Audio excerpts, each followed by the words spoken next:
After the Second World War came to a close, tensions between many countries still stood strong. Fearing mass nuclear strike from across the world, Civil Defense Corps in many cities across the United States continue to use networks of air raid sirens to alert citizens to danger. On a quiet Sunday morning in July of 1951, Chicago tested a large siren atop the 48-story field building in the heart of the metro area. This siren was developed by a company known as HOR and was called the Super Cyrex. The 40-horsepower beast would rotate around and send its alert a reported 4 miles in any direction. With this success, 4 more Super Cyrexes will be installed across Chicago's loop in the middle of the city. Later this same year, Federal Enterprises, a siren manufacturer based in Chicago, would loan 14 small 2-horsepower sirens to be installed in the loop at street level. This system, many stories under the massive Super Cyrexes, would be used by Federal Enterprises to show potential buyers across thousands of cities what a smaller siren system could be capable of. Although these never became a permanent part of Chicago's outdoor warning system, Federal Enterprises would continue to supply many different sirens across almost all of the city. Federal Enterprises would change its name to Federal Sign and Signal. In 1953, mounted upon schools, fire, and police stations, as well as a variety of many other buildings, 50 sirens across the city were tested in unison.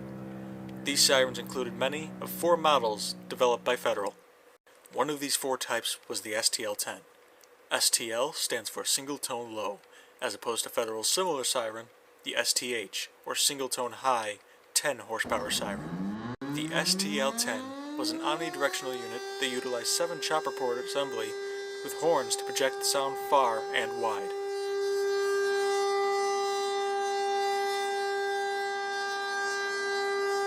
The second and third types of siren produced by Federal that were used in the city were the omnidirectional 7-horsepower and 5-horsepower vertical sirens. These very basic units would have a motor at the bottom that would spin the 12-port chopper above it. Around the siren would be a triangular cylindrical shroud that propels the sound downward from its location. Among many 7-horsepower sirens, Chicago would only have one of the 5-horsepower models.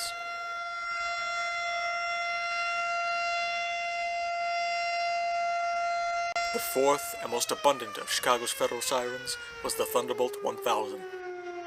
This siren used an air compressor that blew a large volume of air into the siren's chopper, supercharging it and making the siren incredibly loud.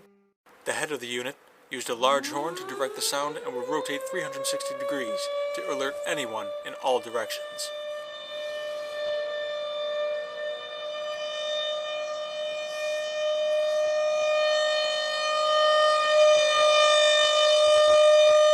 These Thunderbolt sirens would be used as replacements for almost all of the gas-powered Chrysler Victory sirens that were unable to be maintained. As the years went on, more and more sirens were added to Chicago's growing system. The city of Evanston, located north of Chicago, sharing a border, was included in Chicago's larger system. In 1954, there would be 3 Thunderbolt 1000s located in Evanston, and 14 more installed in Chicago. This would bring the city's total to 78 sirens. During this time, Federal Sign and Signal would move out of the city to a local suburb called Blue Island. The next year, 1955, a hydrogen bomb drill was taking place in Chicago. All of the sirens in the city blared together, but many people called in saying they were unable to hear them. Upon further investigation, it was found that these reports were from people indoors with loud appliances such as air conditioners running. The city would put out a statement that the sirens were used for outdoor warnings and that people indoors should rather rely on radio and television to get their warning.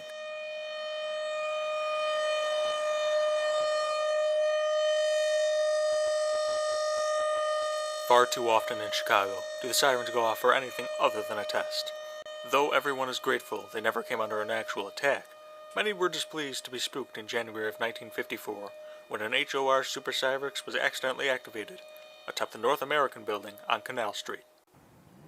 During a fuse replacement after a recent test showed it not to be operating properly, the siren blared the all-clear signal at 2 in the afternoon when no one will be expecting to hear it. Another time, in April of 1959, thousands of the city's northwestern residents were in for a very rude awakening at 1:05 a.m. Atop the local fire station, a Thunderbolt 1000 would be activated due to what was reported to be a mechanical malfunction. Later that same year, it was proved that lightning can strike the same place twice. In September, the Chicago White Sox won a major baseball game. To celebrate, the mayor ordered the fire chief to activate the sirens all across the city. What started off as a night of joy for many Chicagoans would soon turn to terror as they took cover, believing they were under attack. I was visiting family in Chicago that September. Once those alarms went off, we'd all gone down to my uncle's cellar. We were down there for an hour before turning on the shortwave and hearing that the alert was a mistake. For that time, though, I thought, golly, the one time I come to Chicago and we come under attack. Looking back, you gotta think about the climate of that time period. We always had it in the back of our mind that it could happen, so it was one of the bigger scares of the time. I suppose we were all happy no danger ever took place in the mainland. As the years went on, yet another false alarm would be activated. On March 14, 1962, a telephone exchange worker was testing the circuits used to activate the sirens by phone line. Unfortunately, he forgot to flip a switch that would allow testing of the circuits to be conducted without activating the actual sirens themselves. At 9:32 p.m., a Thunderbolt 1000 and STL-10 would blare their alerting tones before firemen at each location could shut them down. Alerted citizens would quickly flood fire and police telephones to ask what was happening and whether they were under an attack again. 12 years later, the city was conducting the weekly test of the sirens. When the system was shut off after the test was concluded, the super sirens atop the field building continued to wail. It would do so for an amazing 24 minutes before someone was able to shut it down. Later, a repairman with the Illinois Bell Telephone Company found out that it was a circuit breaker malfunction that allowed the siren to run for so long. According to official company word, they repaired it by giving it a literal kick. By the 1980s, Chicago's sirens were not all operating properly. Lack of continued maintenance allowed many to break down. The tensions of the Cold War had lowered by this time, so the sirens were no longer a priority. Nonetheless, Chicago would soon place some orders on brand new sirens developed by the newly branded Federal Signal Corporation.